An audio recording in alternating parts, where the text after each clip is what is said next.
बार बार हमल साकित होने का मसला निहायत हसास और पेचीदा है। इसकी वजूहात मुख्तलिफ हो सकती हैं, जिनमें तिबी और रूहानी दोनों अवामिल शामिल हैं। इन वजूहात को समझना और इनका इलाज करना निहायत ज़रूरी है ताकि ख़वातीन इस मुश्किल से निजात हासिल कर सकें और माँ बनने के ख्वाब को पूरा कर सकें। आइए इन वजूहात पर तफसील से रोशनी डालते हैं। इनमें पहले नंबर पर है हार्मोनी मसाइल। ख़वातीन के जिस्म में हार्मोनी निज़ाम की बेतरतीबी हमल के लिए सबसे बड़ी रुकावट बन सकती है। प्रोजेस्टेरोन की कमी हमल को इब्तदाई मराहिल में मुतासिर कर सकती है, क्योंकि ये हार्मोन बच्चे को महफूज रखने के लिए ज़रूरी होता है। थायराइड हार्मोन्स की कमी या ज्यादती भी हमल को नुकसान पहुंचा सकती है। हार्मोनी मसाइल सिर्फ जिस्मानी नहीं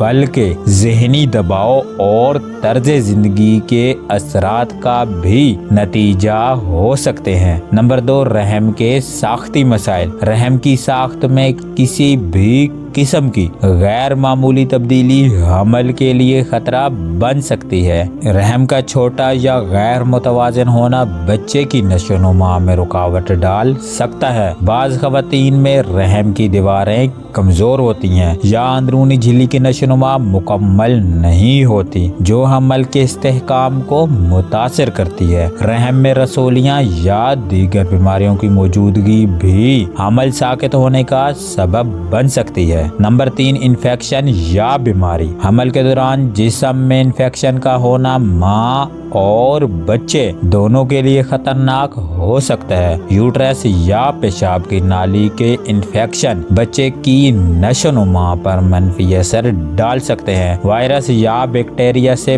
पैदा होने वाली बीमारियां बच्चे की सेहत को शदीद नुकसान पहुंचा सकती हैं। नंबर 4, कमजोर जिस्मानी सेहत। माँ की जिस्मानी सेहत हमल के इस्तेहकाम में अहम किरदार अदा करती है। खून की कमी और विटामिन की कमी बच्चे की नशोनुमा को मुतासिर कर सकती है। अगर माँ का वजन बहुत ज्यादा या कम हो तो ये भी हमल के लिए खतरा बन सकता है। नंबर 5, नजरे बद या हसद। रूहानी तौर पर नजरे बद या हसद भी हमल के साकित होने की एक अहम वजह हो सकती है। बाज़ औक़ात किसी बुरी नजर या हसद ख़वातीन के सेहत और हमल को मुतासिर कर सकता है। रूहानी कुव्वतें जैसे जिन्नात का असर या मनफी तवनाई भी हमल को नुकसान पहुंचा सकती है। नंबर 6, जादू या बंदिश। काला जादू या बंदिश भी हमल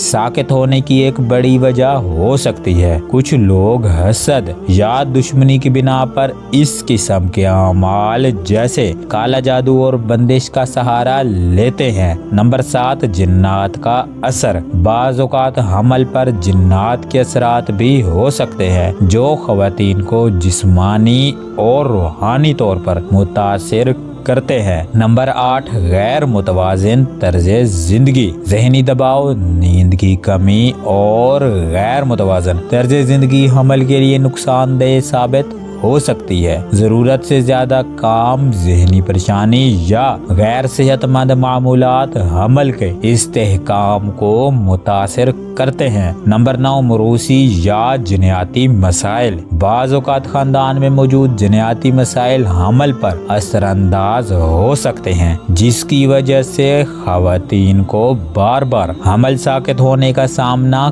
करना पड़ता है। नंबर 10, अल्लाह की आजमाइश। बाज़ औक़ात ये सब कुछ अल्लाह ताला की आजमाइश हो सकती है, ताकि बंदा अपनी गलतियों को समझकर तौबा करे और अल्लाह पाक से मदद तलब करे। किसी बहन का हमल ज़ाया हो जाता हो तो ऐसी सूरत में अगर हस्बुनल्लाहु व निअमल वकील का विर्द किया जाए तो उसकी वजह से ख़वातीन का हमल भी जल्द ठहरता है और अल्लाह की ذات اس کے عمل کی حفاظت بھی فرماتے ہیں۔ لہٰذا آپ عشاء کی نماز کے بعد باوضو ہو کر پاک جگہ پر بیٹھ جائیں۔ آپ 3 مرتبہ درود ابراہیمی ورد کریں۔ اس کے بعد آپ 3 مرتبہ سورہ یاسین اور 300 مرتبہ حسبنا اللہ و نعم الوکیل ورد کر کے پانی پر دم کریں اور یہ پانی آپ پی لیں۔ آخر میں 3 مرتبہ درود ابراہیمی پڑھ کر آپ یہ عمل